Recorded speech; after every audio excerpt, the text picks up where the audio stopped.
Yes, the first thing up, we need to amend the Finance Committee meeting agenda to add the additional action item about the scanner that's wanting to be purchased. Did the other members of the Finance Committee all get that information?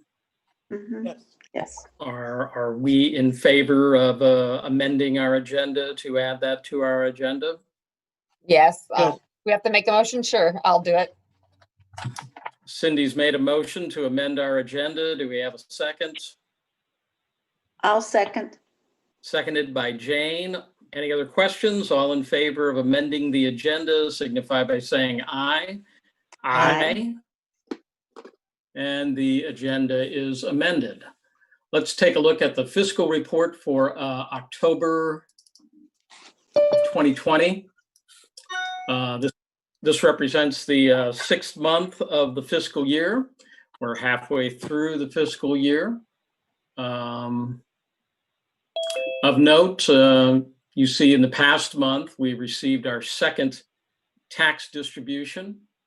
And if you looked in the director's report, we have now received a third tax distribution. We received an additional $89,300. So we are currently, even though that's not reflected in this report, that puts us about $18,000 short of our overall tax levy request, which, if I recall, in past years is somewhat typical. Yeah, typical. Yes. I don't think they can hear you. Well, how could they hear me? Do you want to? You need to pull your mask down if you Well, I want. got a couple of questions. Oh, We do hear you, Bill. We can hear you, Bill. Okay. I got a mask on and I may have to leave. I got a contractor here doing some work. So. Okay, there. there you are. Now we can see you. Okay. I had one other question about the treasurer's report. If you look in the revenue section, the miscellaneous income is woefully short of our projected numbers. And obviously, a lot of our miscellaneous income are fines and copies and faxes that the public pays for. Jennifer, is there any concern? I guess if you do the math, we're probably going to be lucky if we get 16% of what we budgeted for in the year. Any concern about that particular line item? Concern, I wouldn't say, I mean, of course, but a contingency plan is once we have our credit debit capabilities, we will start copying, printing, faxing again, which should hopefully start making some of that up. That's kind of where we're at. Okay. Yeah. On the expenditure side, unemployment insurance went up big time in the past month. What was going on there? So that was a payment we made to Zenith. Reno, do you have any more information on that? First, good afternoon, everyone. I'm Reno, your new business manager. Yes. Hi, Reno. Now, hi. Sorry, I'm just having trouble with my iPad, and then I'm using just my phone. The unemployment insurance, we paid it October 12th, and these are workers' compensation. We paid to Zenith insurance. So that's about 10,000 plus. Do we have any more to pay this year? Sorry, Jane. Will we have more to pay in the fiscal year? I don't think so. This should be it. And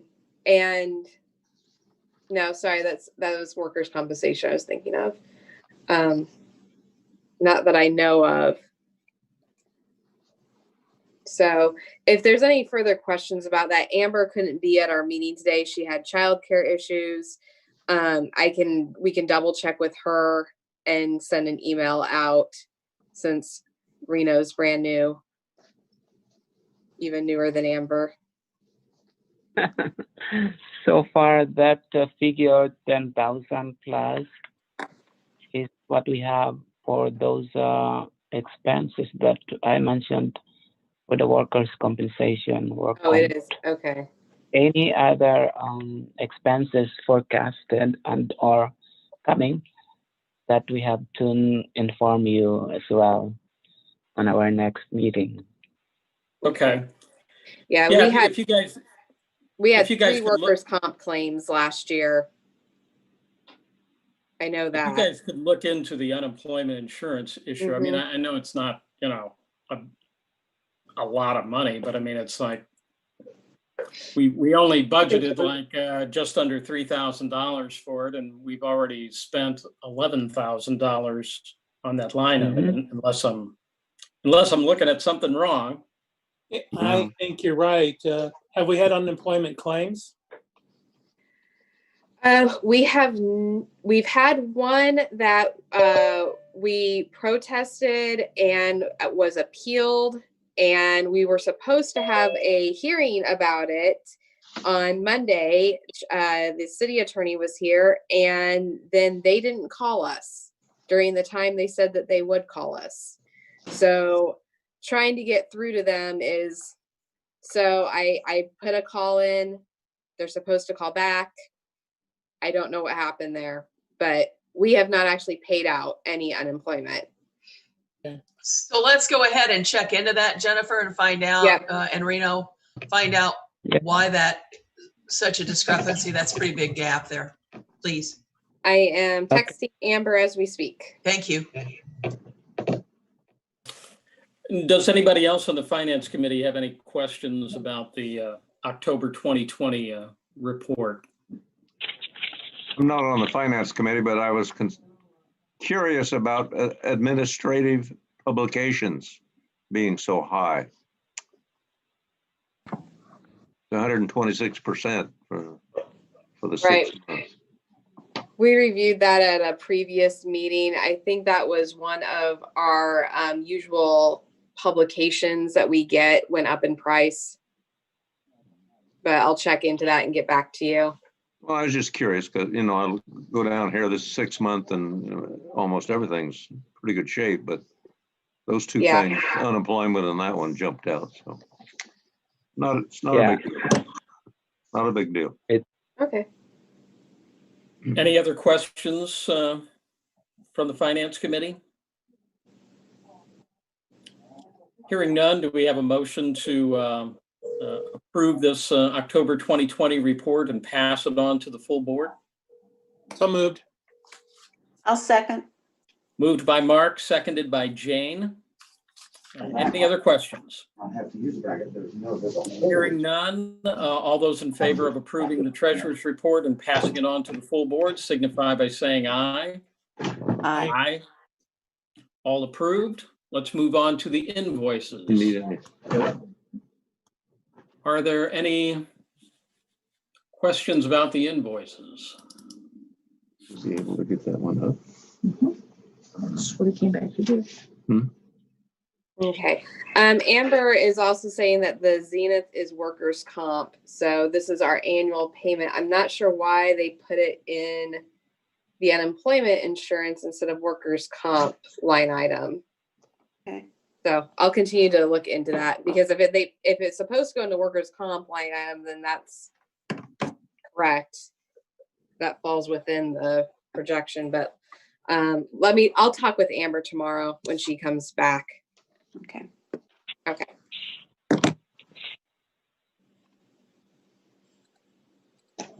Any questions about the invoices?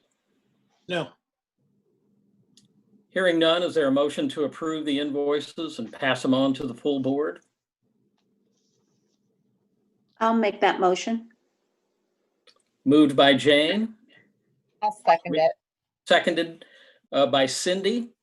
All those in favor, any other questions?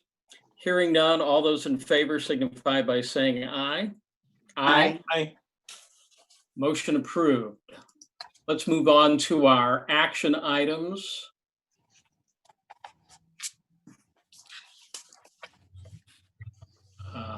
Action item number 1 is the action item entitled Workplace Culture Reset Workshop with Energy Leadership Index.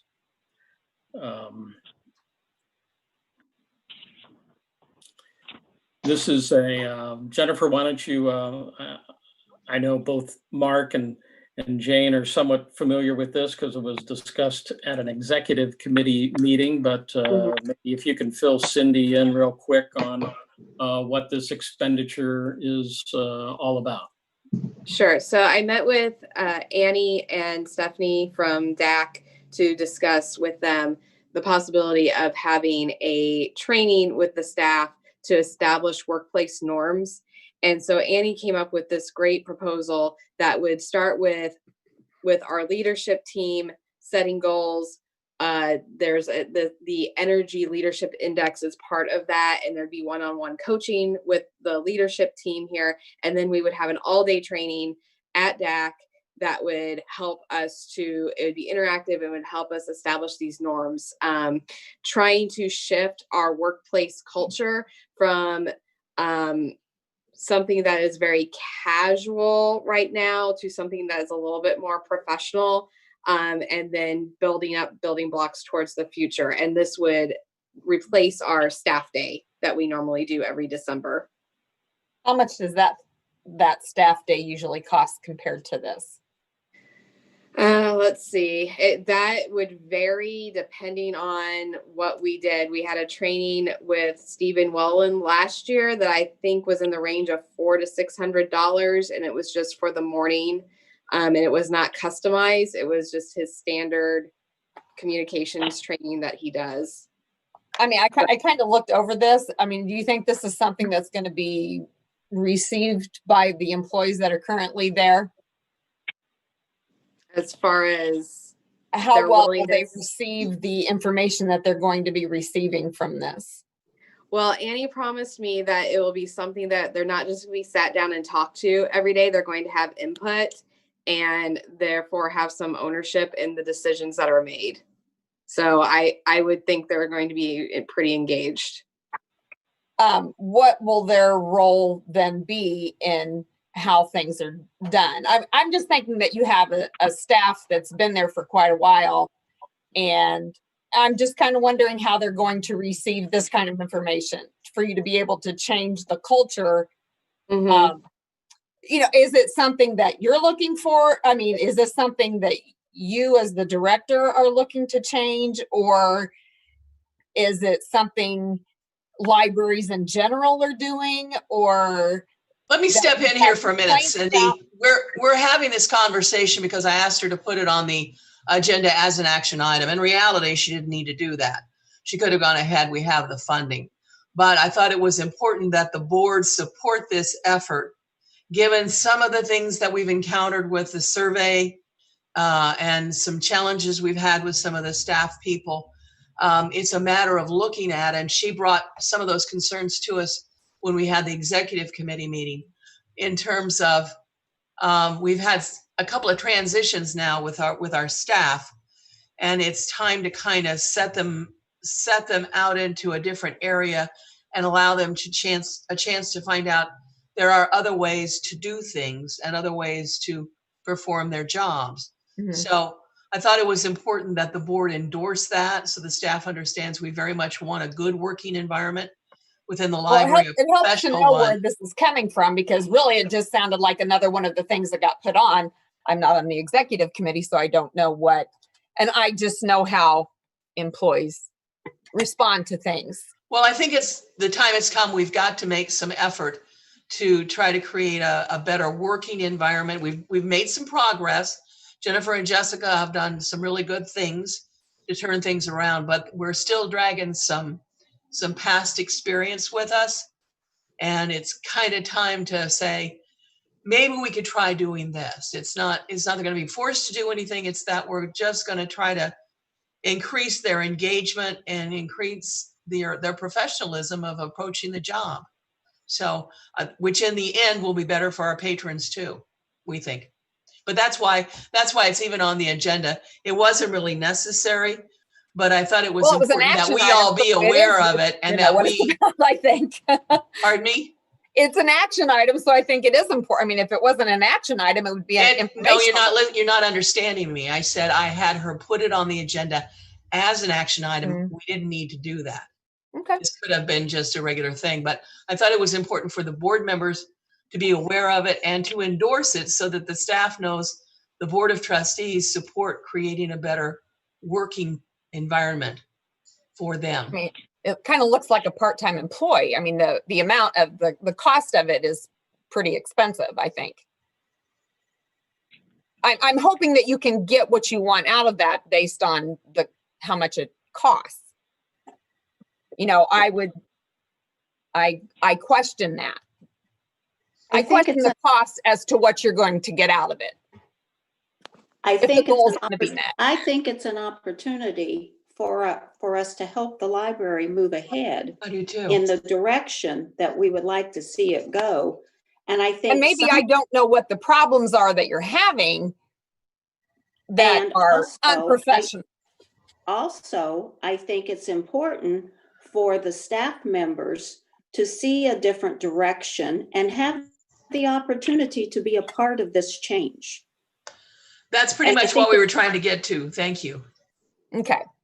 I also think we get a new director in. It's a good time to take a look, self-appraisal, new philosophy running the library. I know what you're saying, but staff development is expensive. And Jennifer's been I've never seen it work. I'm going to be perfectly honest with you. I've never seen it work. So I'm skeptical on it. I've been on people go through the motions, they go there, they do it, and it's basically a waste of money. Nothing goes forward from it. And I've done that for years. I mean, I've done it at several of the jobs that I've been at. We go through professional development that it doesn't go forward. Well, the reality is we have to at least try. And this is an opportunity with a really good program out at the college. We're not just bringing somebody in that we don't even know who they are. This is the college's program. So I think if I may intercede, the benefit of this program, it's not a one and done deal. They come back over, and so there's accountability to make sure that people are moving forward with the plan that they helped establish. So it's not like a seminar, it's an ongoing process. And that's why we're hoping that this will help us to move forward and deal with some of the issues. Okay. And I guess another aspect of the finances involved with it, correct me if I'm wrong, but there are current discussions with the Library Foundation about possibly giving the library a grant to cover either a large portion, if not I think I would be more on board with that than it coming out of the budget when we're kind of dealing with this uncertain year this year. And Cindy, I completely understand what you're saying, Like but I would not have taken this initiative to go to Stephanie and Annie and say, I'm pulling my hair out. Either tell me what I'm doing wrong so I can fix this, or can you help me? Mm-hmm. And Annie was understand. And Annie was completely on the board of, you're not doing anything wrong. Let me help you. And this is what they built for us.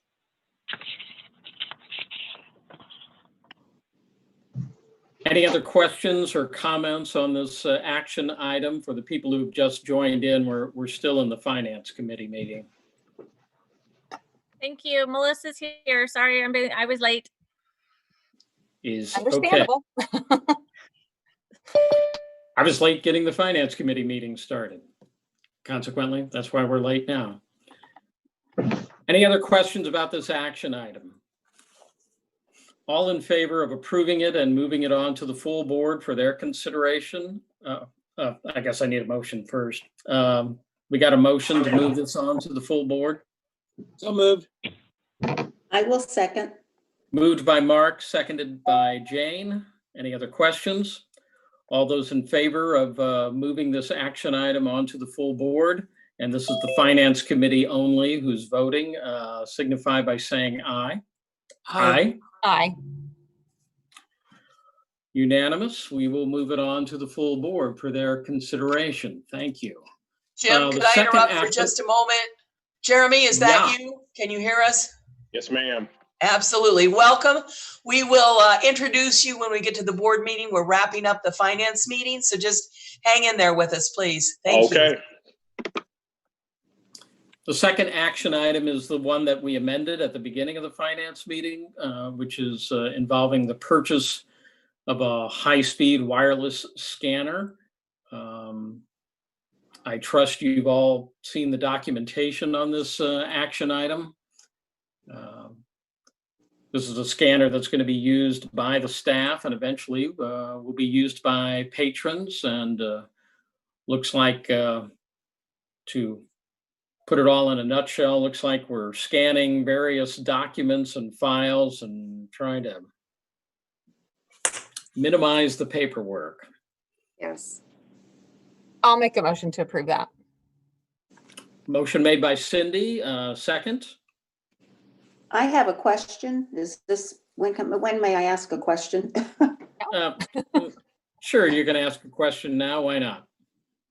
I hope there is I think it's a great idea, but I hope there is a system or a plan on how these things are going to be filed, so to speak, so that people will be able to find what they're looking for. If they can't find it electronically, it's going to be a nightmare. So I would just hope there would be something of a roadmap, flow chart, or something. So like I can give you an example, Jane, like with my files, I've got 4 filing cabinets in here that are Barb's files. And for example, one is labeled grants. So my initial digital folder would be grants. And then I'd have it'd be the same folders that in the physical file are going to be my digital files. That's excellent. Thank you. Thank you. With that said, I would second the motion. Are there any other questions? All those in favor of moving this action item onto the full board signify by saying aye. Aye. Aye. It's unanimous, so that moves on to the full board.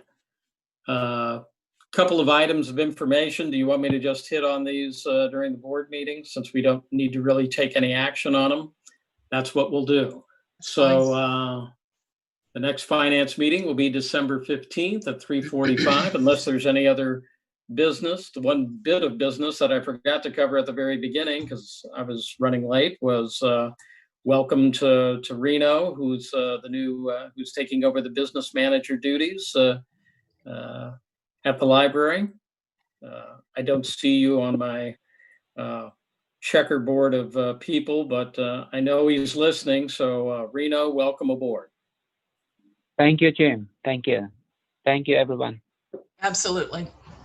All right. If there are no other questions, I'll look for a motion to adjourn the Finance Committee meeting so we can move on to the board meeting. Is there a motion to adjourn? I'll make a motion. Second.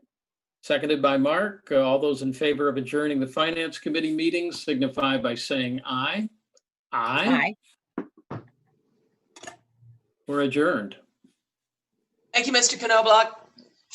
All right, we'll bring the board meeting of the trustees for the Danville Public Library to order. Jennifer, did you hear from Martha? Was she not able to be with us today? I haven't heard from her. Okay. If not. All right. Well, we'll check. Thank you all for being here. How are we doing the audit? I'm going to go ahead. Actually, before we get there, Jeremy Bell is now joining the board. His name goes before the city council tonight. And by the way, when I stepped away, that was the mayor calling because he wants the library to participate in a DDI project for Christmas. So he's going to send me the information and I'll get it to you. But anyway, Mr. Bell's name goes to the council tonight.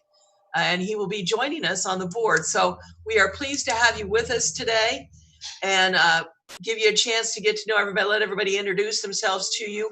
You can't vote today because you're not official yet, but at least you'll have a chance to see our faces, most of us, and get to know us a little bit. First of all, tell us about you. Who's Jeremy Bell? Jeremy Bell is a dad, a husband, a mental health clinician. I've dedicated my career to serving people in all walks of life, but in particularly with mental health. I just enjoy helping people. I enjoy being a part of a community that I can serve. And so I'm just a person who wants to help people. That's it. And you're also a reader, from what I understand. I do read. I enjoy reading very much. Well, we like that. Yeah, yeah.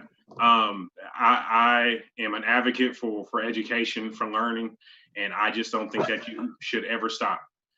Amen. So thank you for having me. Absolutely. We're excited to get to work with you and get to know you better, and we will do that. And Jennifer will set up an orientation. If I'm able, I'll be there with you to get to know you a little bit better. But we're really looking forward to having you on the board. So thank you for being willing to serve. It's not always that easy anymore to get people who are willing to do that. For myself, I'm Linda Bolton. I'm the chair of the trustees. I've been on the board for a few years. I can't remember how long now. Avid reader, always reading, and thrilled to be with the library. I'm also involved in a lot of other boards in town. My background is as a reporter and then public health and economic development. So I've had a varied career, but am more than happy to be here and be involved in the library. Melissa, you want to introduce yourself? Yes, I'm Melissa Rome. I am the Emergency Planning and Response Coordinator and Community Liaison at the Vermilion County Health Department.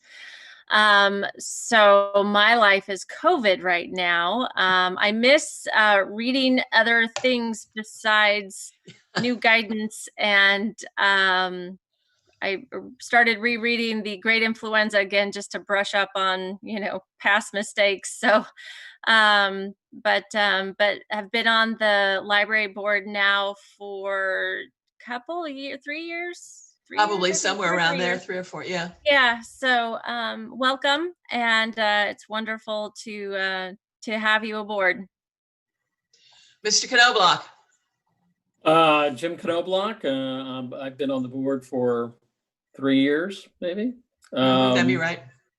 I am currently serving as the treasurer. I'm chairperson for the finance committee and the building committee. And I'm currently happily retired after a long and illustrious career in communications. And if I hold my head right, it looks like I'm wearing a propeller beanie. That's a nice look there, Jim. Thank you. I stick with that. That's good. Mr. Satterwhite, please introduce yourself. Bill is emeritus status and still joins us. We appreciate his experience. I literally have been on the board since the library was built. That's been more than 20 years. I started as a treasurer, then I was president of the board for 17 years, 15 or 17 years. And I decided I needed to get off and let somebody a little younger get on. And so we've worked through a couple of people. And anyway, that's where I am, an emeritus member. Mr. Denman. Welcome, Jeremy. My name is Mark Denman. I'm retired from the school district. I've been on the board 2 to 3 years, and I serve as vice president. Mary. Sorry. Sir, do you have a school named after you in town? Look, I'm not from Danville, so I wouldn't have never known. So, yes, wow, I do. You must be a big deal. So we try not to let him know that. You got to keep him in line. Mary. Hi, Jeremy. Welcome to the board. My name is Mary Reek. I'm a retired school teacher. I taught in Oakwood for 35 years and been retired for about 8 years now. I'm somewhat of a newbie to the board. This is my second year, I think, of being on the board. And I'm really enjoying learning all about it and asking a lot of questions, probably driving people crazy, but just so happy that you're joining us on the board. Welcome. Jane. Jeremy, I'm Jane Andrews.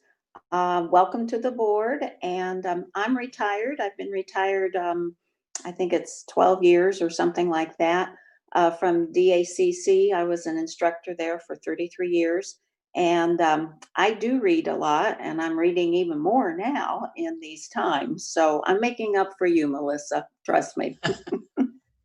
Thank you, and then welcome to the board. Cindy, are you coming back? I am. I'm letting my dog in. Sorry, I didn't get home to let her out for lunch. So, all right. Hi, Jeremy. I'm Cindy Barbera, and I'm a librarian at an elementary school here in town. And I've been on the board. This is kind of weird because I'm kind of almost like one of the oldest members of the board now. We've had several people. I've been on the board for like 5 years, 4 or 5 years. So I'm just glad to see you here. So welcome. And Martha Espino is also on the board, but obviously not with us. So you'll meet her maybe at our next meeting. So again, welcome. You can't vote, but please listen and then have all your questions ready. And when Jennifer does the orientation, we can try to get those addressed. Okay, so just sit back and relax and enjoy. Now, for the first item of business is the audit report. Is Sandy's on the line? Yes, I am. Can you hear me? Okay, I thought you were. Yes. Okay. You want to take over? Sure. Hopefully everybody received a copy of the library supplementary report. And I'm just gonna, as I've done in the past, just gonna kind of go through at a high level summary of the results of that report. And then if any questions come out, please just stop and ask me. So if you, on page 1 of the independent auditor's report, and I want to kind of remind you, these are supplementary information, financial statements. And basically what that means is because the library is a component unit of the city of Danville, we issue these supplementary financial statements which are, the opinion is in relation to the citywide audit. And that's why we have to wait until the city's audit is complete before we can issue these reports. So basically in that second paragraph on page 1, that last paragraph is our opinion over the supplementary reports. And basically it states, in our opinion, the information is clearly stated in all material respects in relation to the financial statements taken as a whole, being the financial statements of the city of Danville.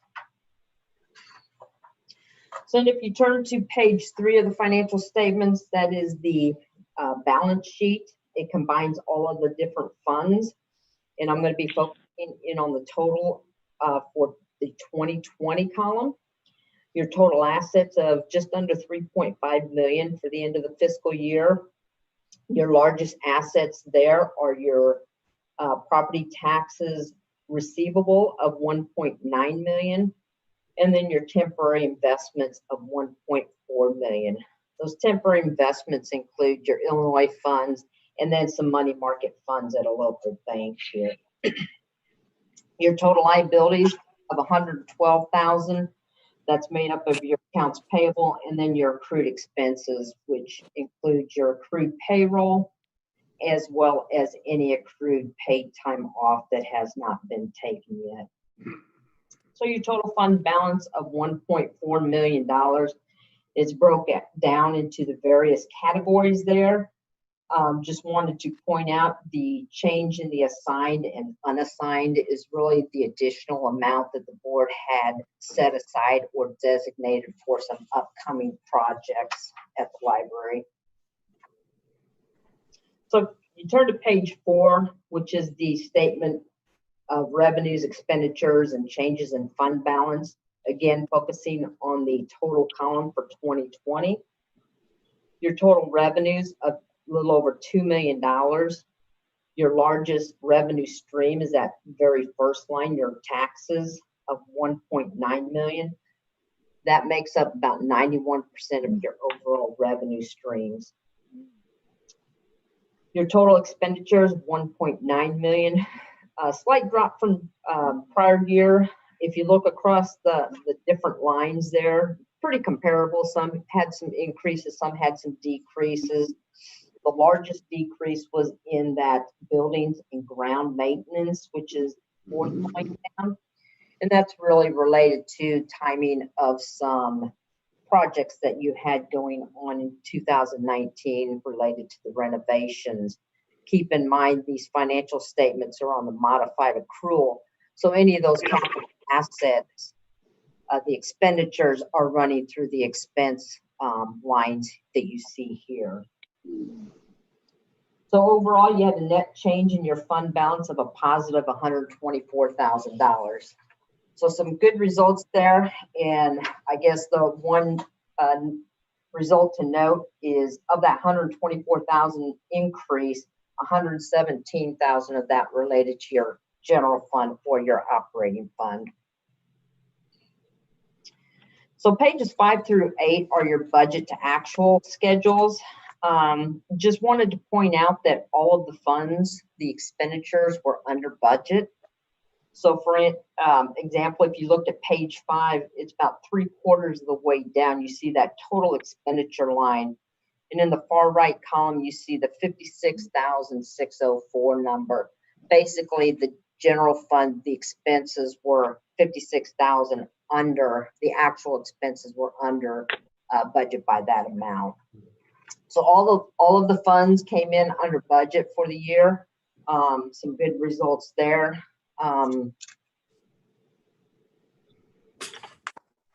Then the remaining pages, those are some graphs that we put together, kind of gives you a little bit of a visual of some trends, whether it be the fund balance, some revenue streams, expenditures. I'm not going to go into a lot of detail. You can kind of take a look at that, but it really gives you a good visual of some trends for the library over anywhere from 2 years to multiple years.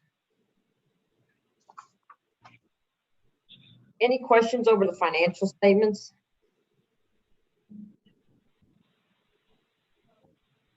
All right. Hearing none. One other thing I wanted to note, and the library does not see this, but as I've mentioned in the past, and for the newer board members, because the library is a component unit of the city, the one finding that the library has is actually included in the internal control letter or under the government auditing standards within the city's letter. There is not a separate letter issued specifically for the library, but that finding is similar to what you've seen in the past. It relates to the lack of segregation of duties and then the cash rule adjustments. Again, the segregation of duties, as I've mentioned in the past, while the library will probably see that forever, unless you go out and hire a complete and total full accounting staff. Just smaller entities tend to see this, but just keep that in mind that does bring the risk. It makes the accounting function a higher risk just due to human error or anything of that nature. So just keep that in mind as you go through your due diligence, your review process, that as you review the financial information, you are really the last set of eyes that see that information. So any irregularities, anything of question, definitely ask the question, as I know that you guys were going through some of that in your finance committee meeting. So just keep that in mind. Any questions over the finding that you had? No, it doesn't look like it, Sandy. All right. Well, I appreciate having allowing me to present today. Had a little bit of time to work with Amber in the transition that happened as we were wrapping up the audit, and looking forward to working with Reno going forward. And as always, if there's any questions, please don't hesitate to reach out. Give me a call or shoot me an email, and we can go over whatever questions you may have. Thank you, Sandy. As always, we appreciate your attention to detail and covering the audit for us. So thank you very much. All right. Well, thank you. And everybody have a good day, and have a good Thanksgiving next week. You too. Thank you. Thank you. Right. Thank you. You too. Bye-bye. Jennifer, you said Amber is not with us. Reno is. Reno, I echo what Mr. Knobloch said earlier. We welcome you. We look forward to getting to know you and working with you. And you will be patient with us on our questions, and we'll be patient with you. It'll work out fine. So we wish you the best. Thank you. Anything else you wanted to say, Jennifer, about the switch? No, Amber's last day will be on Friday. Okay. All right. Jane, you're the secretary's report. Okay, thank you. I hope everyone's had a chance to look over the minutes from the last meeting as they were emailed to you in the packet. Do I have any questions? Any corrections? Not hearing of any, do I have a motion to approve the minutes as emailed? So moved. Thank I'll you, second. Jim. Was that? Melissa, second. Melissa. Thank you. Can't see everybody here at once. Thank you, Melissa. And so all in favor of the approval of the minutes, say aye. Aye. Aye. Aye. I Any believe we opposed? have to do a roll call, don't we? Yeah, that has to be a roll. Okay, I'm Yeah. sorry. I did not remember that. Excuse me. Reno, are you prepared, or would you like me to do the roll call? Yeah, please do so, because I have the one in a list in here, but I cannot see that. Okay. So please, Okay. I would No appreciate. I would Okay. appreciate. Sure. Yeah. Okay. Jane. Yes. I'm sorry. I'm going to go in order on my screen here. Mark. Yes. Cindy. Yes. Jim. Yes. Mary. Yes. Melissa. Yes. I think that's it. Yes. Okay. Thank you. Treasurer's report, Mr. Knobloch. Thank you. Let's take a look at the October 2020 report. Represents the halfway point of the current fiscal year. Of note, once I get it up on my screen, of note is the fact that you'll see in October we received our second distribution of tax revenue. If you saw in the director's report, we have since received a third tax distribution as well of $89,300, which will put us about $18,000 short of our tax levy request. By comparison, in the interim, I looked up some old paperwork, and last year we had a variance of almost $32,000 short of what our tax levy request was. So in the scheme of things, from a historic standpoint, being $18,000 short, if I'm doing my math correctly, is better than being $32,000 short. So agreed. That's kind of good news. The Finance Committee had a discussion on some other line items that the staff is working on to help us understand a little better. There was a question in expenditures about the unemployment insurance line item being way over budget for the year, but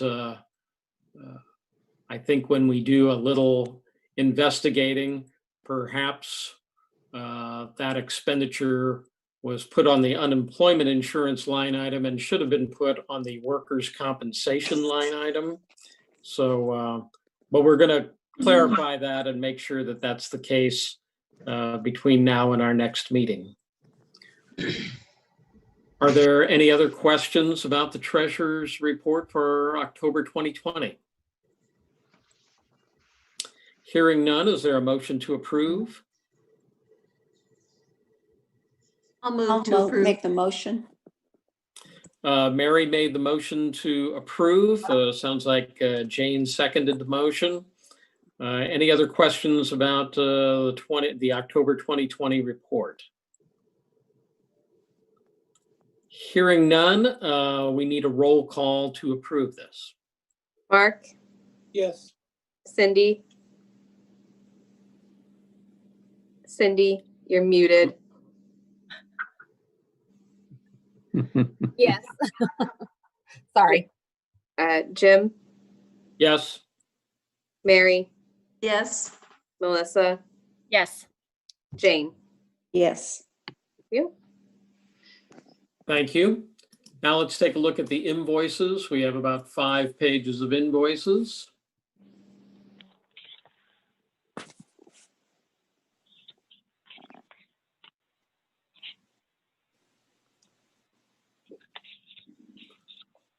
Are there any questions about any of the invoices that were addressed in the last month?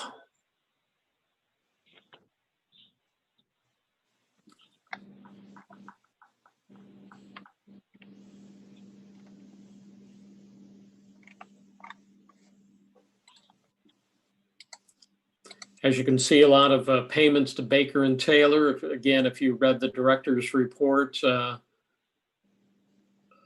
still doing the job of updating both our adult fiction and adult nonfiction. So lots of new materials coming in to replace some of the older materials that were weeded out. Any questions on the invoices? Hearing none, is there a motion to approve these invoices? Melissa makes a motion to approve. Second. Thank you. Moved by Melissa, seconded by Mark. Are there any other questions? Hearing none, a roll call to approve the payment of the invoices. Mark, Yes. Cindy, Yes. Jim, Yes. Mary, Yes. Melissa, Yes. Jane. Yes. That's all I have for right now. Thank you. Director and personnel reports, Director Hess, I must say again, as I said last month, I'm amazed that in a time of COVID, we're as busy as we really are. So it's a really interesting thing to read through your report. So you're welcome to begin. Thank you. So a few highlights from mine is that I spoke with the local Lions group. There were 8 Lions there. I passed out programming about what our programs in November, and they had great questions. It was a lot of fun. I appreciate being invited. The staff, I have in my report that the staff completed an online safety survey. We're going to go over that next month, not this month. I apologize for that. Under personnel, as you now know thoroughly, Amber's last day is November 20th. We have promoted Reno from outreach to the position of business manager. Quinn has been promoted from part-time library assistant 1 to full-time library assistant 2 in outreach. Holly Kleiss has been promoted from clerk 1 in circulation to library assistant 1 in outreach. So we had a nice shuffling of staff there and some promotions, and very happy for Reno, Quinn, and Holly, well-deserved. We do not have any plans at the moment to replace Holly's position in circulation. going through the departments, if you'll notice, our craft kits are really, really popular. The adult group sent out 35 that were picked up. The teens, the report says 6 teens had picked them up the first week of November. I know that all of those, the Dang It dolls are all gone. And the biggest number by far is down in children's. What did we have here? 410 craft kits picked up in October, which is just awesome. A couple other things to note that we participated in the Kruger's ATA trunk or treat and handed out 690 goodie bags, which included a book. And we also have implemented a chat reference. So when you go to our website, a little box pops up and says, do you have a question or how can I help you? And you can type in your ready reference question and we'll get right back to you during operating hours. I think we had it running for maybe 3 days and we already had something like 10 questions come through, which is awesome. You'll also notice that the director's report looks a little bit different. I put all of our stats towards the end. So hopefully it's a little bit easier for you to see the numbers versus the narration. If you like it this way, we will keep on presenting it this way. It helps me get a better visual, I think, for myself. Something else to mention is I'm going to start including door counts with a last year and current year in with my report, and you'll see for October of 2019 we had almost 9,000 patrons come through the doors, and this year it was closer to 2,000. So obviously people are staying home. But on the other end, our curbside pickups, we had 340 curbside pickups, so that's great. And our circulation numbers, we had 5,000, I think I read in here, for our circ numbers. So we are definitely being utilized between curbside pickup and the craft kits. So Jessica, did you have anything to add? I wanted to point out that we did 2 webinars through the Illinois Humanities Council, their Rhodes Scholars Program, not to be confused with the Rhodes Scholars Scholarship. And so we had, our first one was from a food historian who gave about a presentation on the history of corn. And then the second one was sort of a performance of a few of the selections from Spoon River Anthology. And it was a lot of fun and smallish turnout, but about the same as we would have had if it were an in-person one. So I'm happy, and we look forward to doing a few more. I know that we did had a musician in on November 7, and I personally missed that one, but we had quite a few people sign up to attend that one. So I'm hoping when I talk to Taylor, who managed that program, then I can find out exactly how many showed up. So this is definitely something that we can do going forward, both even when we're allowed to have programs inside the building, we can like simulcast it as a webinar for those people who cannot attend or who want to view it after the fact, because each of these things we put up on YouTube for about a week or so. We don't keep them indefinitely because that cuts into the livelihood of the presenters, but still it's there for those who weren't able to attend at the time of the event. So I'm really happy with how that turned out. Thanks.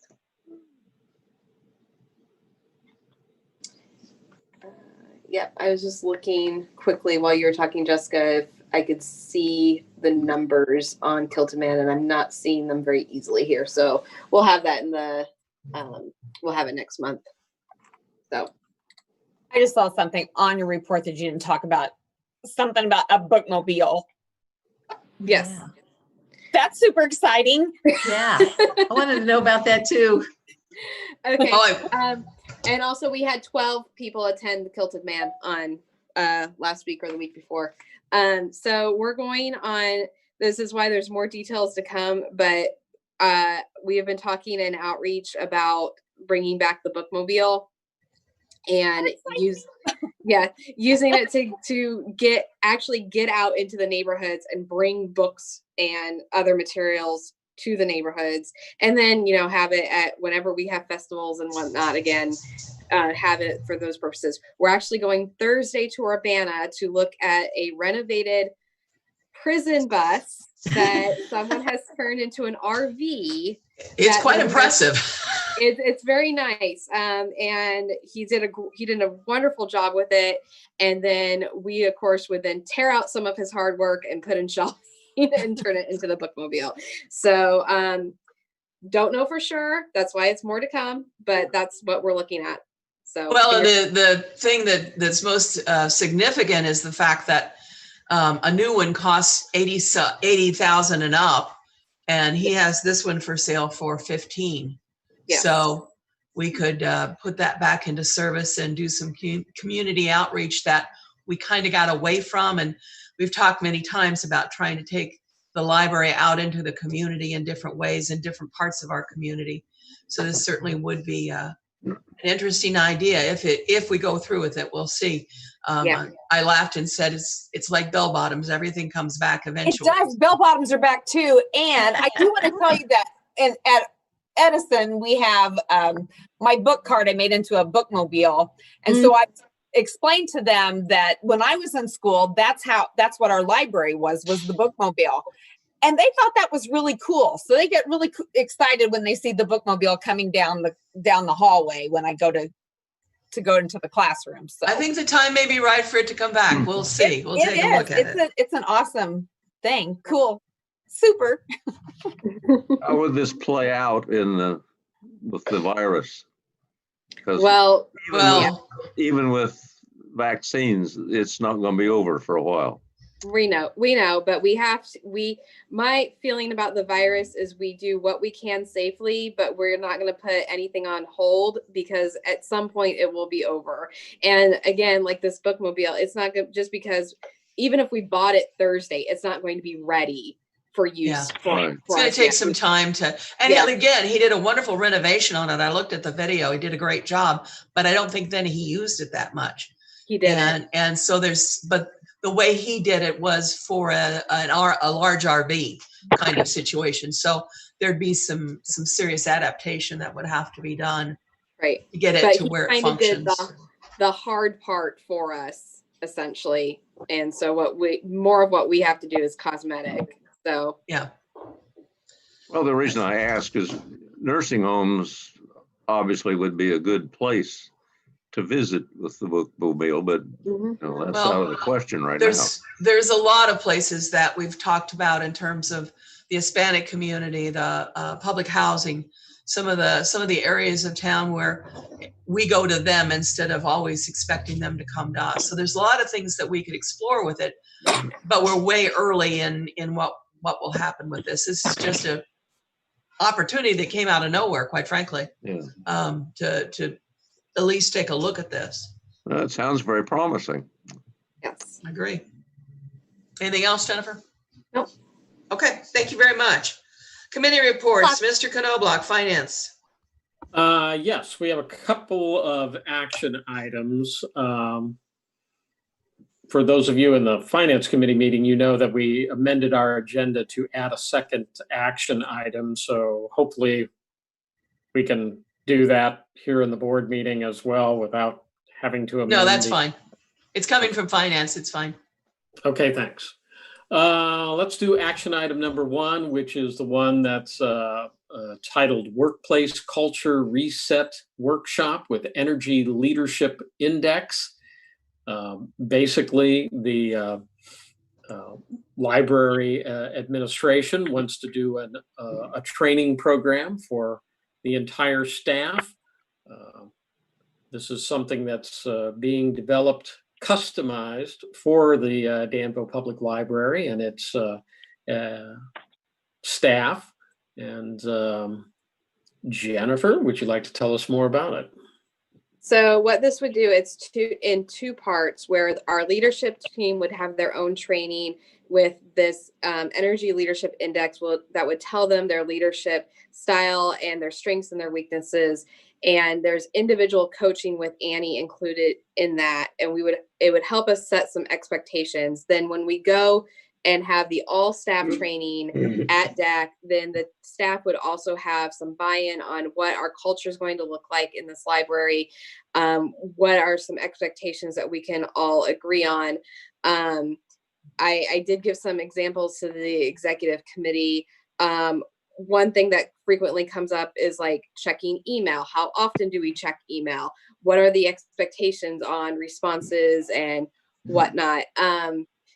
Just to give a very bland example, there's a lot more going on than just that. But this would give the staff a chance to interact, to have buy-in on what expectations we are trying to set and agree upon.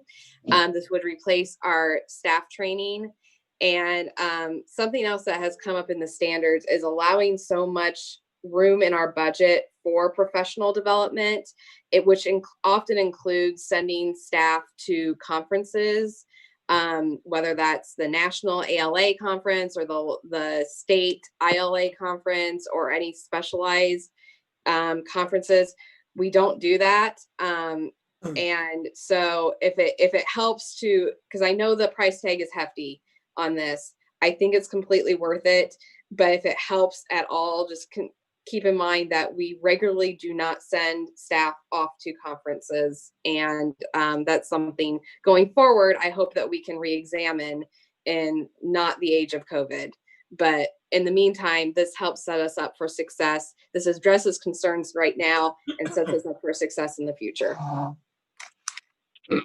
Are there any questions about this action item? This might be a dumb question. I know I asked questions the last time, but who's the leadership team? Is that just going to be all your? That would be all the department heads. Okay.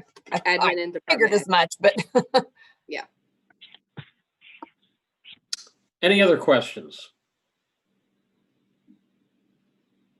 Hearing none, is there a motion to approve this action item? I move approval. I second. It's Melissa. Okay, motion made by Mark, seconded by Melissa. Since this is an expenditure of money, I'm assuming we need a roll call for this action item. Right. Safer than sorry. Mark? Yes. Cindy? I'm going to hope that you can get some of this money back through the foundation. I hope we look to recoup some of that money from the foundation. I kind of reluctantly say yes. Jim? Yes. Mary? Yes. Melissa? Yes. Jane? Yes. Thank you. All right, thank you. The second action item was added on at the Finance Committee meeting and approved. Jennifer, I believe, sent this action item to all of you. This involves the high-speed wireless scanner that the library would like to purchase. These funds, it's $650. It's going to come from the technology fund of the building fund. And this scanner is going to be used by both for internal staff needs, and once the staff ends up scanning everything that they want to scan, this would eventually be used by patrons of the library as well. So are there any other questions about this, about the purchase of this scanner? Hearing none, is there a motion to approve this action item? I'll move. Moved by Mary, is there a second? I'll second, Jane. Seconded by Jane. Any other questions? Again, since we're spending some money, let's have a roll call for this motion, please. Mark? Yes. Cindy? Yes. Jim? Yes. Mary? Yes. Melissa? Yes. Jane? Yes. Thank you. Okay, thank you. So there are a couple of items of information to pass along. We just got done spending some money. Now we're going to get some money. Jennifer has shared with us that we've been the recipient of a grant. 2 grants. Or actually, Jesse White told us we got this Yes. money. We received a grant for $2,985 to support the Danville Public Library Wi-Fi expansion. Jennifer, can you explain how these funds are going to be utilized? So what this does is this will strengthen our Wi-Fi, so to further outreach in the parking lot and the surrounding buildings. So with the idea that people who don't have Wi-Fi could come in their cars and socially distance and use the Wi-Fi in our parking lot. This is something that they are encouraging libraries to make available in cases where libraries might be closed and you can't come into the building to use Wi-Fi, or if it's after hours when, you know, in the evening or on weekends. So we decided to go for this grant and we got it. So Josh gets to spend some money. All right. Any questions about this grant? So this comes from White. Yes, this is from the state. Yeah, this is state money. He's been very supportive of this library since it was built. So Yes. I hope he won't retire. In fact, Secretary White was in such a good mood, he decided to give us another grant for $490 to support the library with some of the PPE equipment that had to be purchased. We received a state grant of $490 to help reimburse the expenditure of some of those library funds. So along with this, Jennifer has informed me that we're still waiting on the city of Danville is supposed to send some funds our way to help us recoup some of the costs of some of the COVID-19 related things that we had to do. So we're still waiting on that. So Jennifer, anything else about this specific grant from the state? Nope, there was one more that I applied for that we're still waiting to hear back on. So I'll let you know when I know. All right. Well, thank you for keeping your eyes open for these opportunities, and congratulations on your success so far. Thank you. The next meeting of the Finance Committee is going to be Tuesday, December the 15th at 3:45. That's all I have. Thank you, sir. Policy Committee, Cindy, anything to report? We did not meet this month, so our next meeting is January. I don't have that in front of me. The January 12th. January 12th. 12th. January 12th. All right, thank you. You get to be on committees too, so. All right, thank you. Building Committee, Jim, anything? Thank you, Linda. The building committee did not meet, but again, if you saw in the director's report, the one item about the building committee is we had talked about this before about the emergency door from the administrative offices into, it's a way for them to get their way to get out of the building if an emergency occurs. So the door has arrived. Jennifer, we're still waiting on an installation date for that. Yes. Yep. That's as much as I know. Okay. So right. That's about all the new stuff about the building that I know of. Our next meeting will be Tuesday, December the 8th. All right, thank you. Director, next up is old business.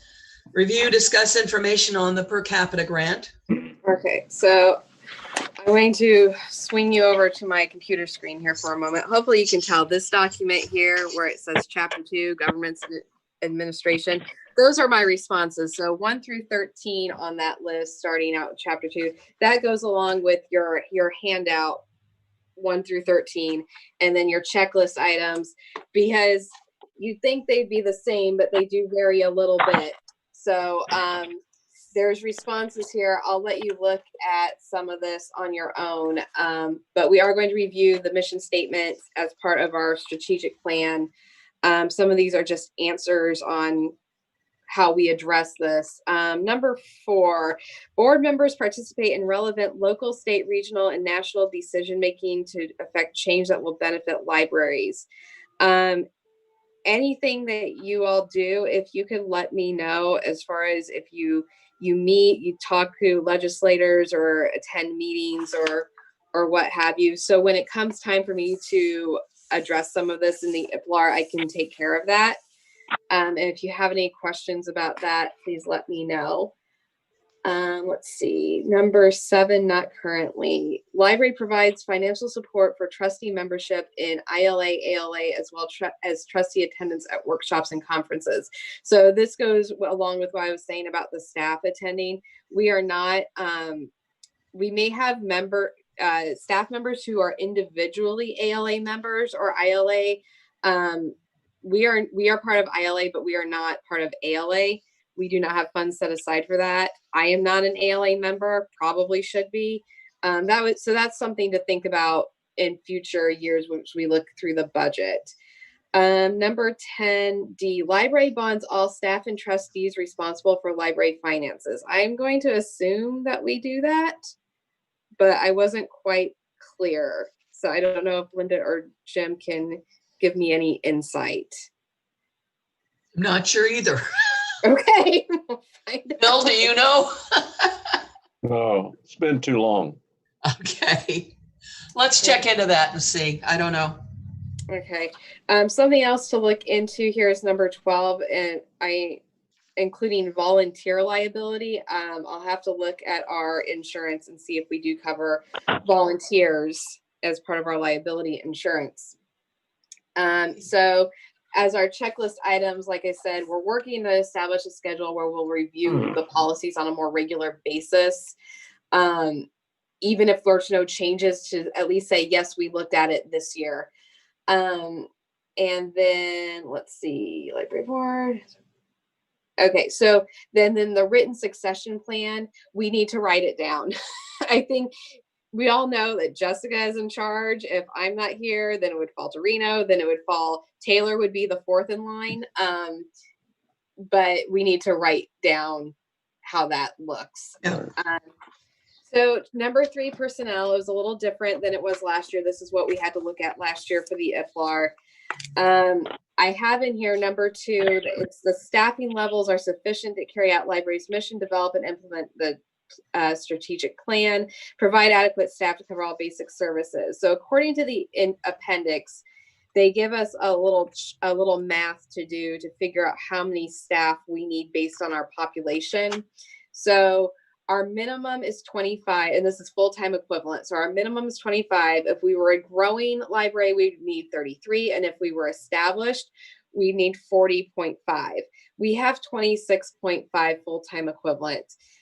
So we do exceed that minimum level. But for a library that's been around as long as we have been, that's a far cry from the established number of 40.5. So that is definitely something I want to look at going forward, which we'll look at maybe in January, but that is something I would like to address as far as hours and staffing go. Number 3, it is time to review the salary schedule. I started working on that today.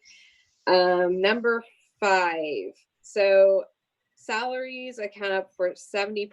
As we go through the salary survey, I'm going to be comparing our pay with other libraries that are equivalent to our size for population. Let's see. Appraisal system in place to provide staff with an annual evaluation. Yes, we do. But we are working on to review that and improve it with a focus on goals. Let's see, we do encourage staff to acquire new skills and keep current, but we don't send them to conferences. I'd like to see that change if possible.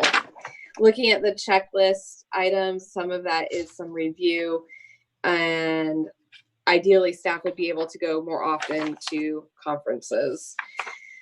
Number 4, access. I question our parking situation. It is safe and well lighted, but is it convenient to our entrance? I would argue that it's not. No. Yeah. I have patrons that have a hard time walking that distance to get through the doors. After we have our building committee meeting next month, I have a way to address that, but we'll get into it then. Hopefully the building committee agrees with what I want to do. And again, number 3, when possible, the entrance should face the direction used by the majority of the patrons. The majority of our patrons are coming in through Vermilion Street, not Seminary. So, but not a whole lot we can do about that without major renovation or my quick fix that I'll tell you about next month. Let's see, number 6, service points within the library should be clearly marked and visible. I think our reference desk is in a corner. Again, we have a plan to address that next month. Number 7, capital assessment report. This, I wasn't sure what that is either. Does that sound familiar to Linda or Bill, the capital asset report? No. Assessment report, sorry. I'm afraid not, but they changed this stuff over the years. Yeah, they have. I'm not familiar with it, but we can check into it and find out. Okay. And then something I just wanted to point out under number 10, I believe this is new. As you know, we just bought new furniture. They are now recommending that furniture be equipped with integrated power and data connections, so that if you're sitting there with your iPad or your laptop, you can actually plug directly into your chair. We bought, when I was at DAC, we bought some chairs like that. They're pretty nifty. They're also a lot more expensive than they're costly, expensive chairs that we purchased. That said, as Taylor and I have walked around, especially the second floor, we have noticed how few outlets we have available, and we certainly don't have data ports. So Steve's working on a little project that, again, I will share with you next month, and he is integrating some data ports into what he's doing. But just know going forward that at some point we are going to have to address the outlet situation in the building. Yeah. Now, have you examined the plans? When the building was built, they put in extra conduits looking to the future to be able to put in some additional stuff. So basically what happens is, when I want to change something, I say, hey, Steve, can we put an outlet here? And he tells me yes or no based on if he can do it or not. Part of the problem is that we need them in the floor, and that requires a jackhammer. I was going to say that's a big deal. Yeah, getting them put in the walls is less of a big deal than the floor outlets. So, okay. Like I said, a lot of this, and I have that not enough outlets included in my report. So that is what I have for the standards review. Next month, we'll look at building infrastructure, maintenance, and safety. Okay, thank you. Holiday closures for 2020. So this is probably a good time to discuss the Tier 3 mandate that Governor Pritzker put forward today, because what was a small request is now part of a larger conversation, if you're okay with that, Linda. Yes. Okay. So looking at our numbers, my initial ask was going to be if we could be closed the day after Thanksgiving. I know I have a lot of staff that are planning to use their Veterans Day floating holiday that day. We certainly do not have the foot traffic that we have had in previous years. Before we approved this holiday structure last December, I believe, I did have Josh pull the numbers for Black Friday to see, because I kept hearing from staff, oh, we're dead. We are so dead. We don't have any people coming in. And the numbers did not support that. It was as busy as any other Friday of the year. So darn, sorry guys. But this year, as I said in my report, the October numbers 6,000 less people in October, and just on Fridays themselves, by time we hit afternoon, it really is dead in here on Friday afternoons in the age of COVID, to the point that we are considering come January doing like a half day on a Friday and a half day on Saturday. So we have another day where we can do curbside, and then we have some weekend hours. But we can talk about that at another point. That said, now we're looking at tier 3 mitigation, and he wants, it's clear as mud, Melissa, because again, we don't have any guidance for libraries. So our tier 3 plan was to close the building, run curbside exclusively. In the meantime, we've got some projects that, because of a phone call from Sybil Mervis, have been kind of maybe pushed into light speed a little bit. So on the one hand, closing the building will allow me to have more staff available, not at the service desk, but back at curbside, so we can extend our curbside hours and still provide pickups that way. And then the staff to work on these other projects. On the other hand, we have so few people coming into the library anyway, I don't know that it's going to make that much difference. But again, on the other hand, it's a public statement of support for the governor and his wishes. So that's where I'm at with it. Melvs, you got any comments on that, given what the governor said? Yeah, and I was just going to say, they are encouraging delivery or curbside pickup. And again, that's for retail, but, that's overall. And they're really saying that no more than 25% capacity should be in the building for most regular stores or personal, again, you're right. I mean, there's nowhere in here that it talks about libraries, but I would, kind of take from all of the different, and again, I got this probably right before it got out, and the only reason I even saw it was because before I sent out my update, I thought, I better check the website just one more time. And sure enough, there it was. And I'm like, oh my gosh. And so I am still actually digesting this myself, but yeah, I would agree that, really pushing that curbside pickup, encouraging people to not come in, and right now, because we are our cases have tripled, our deaths have tripled, our hospitalizations have tripled. It's within the last month and a half, it really has gotten bad here and all over. Our hospitals are getting very close to capacity. Our nurses are working 16-hour shifts, and they are exhausted, and there are people out in the halls. And so I think, as much as we can do to help and be an example, I think it's a good idea. So, but yeah, I know it's very difficult because there's so many facets that aren't included in here. So it's kind of like, well, where do we stand? But I'm going to kind of dump you into almost that retail, and where they're really encouraging the curbside. Yeah.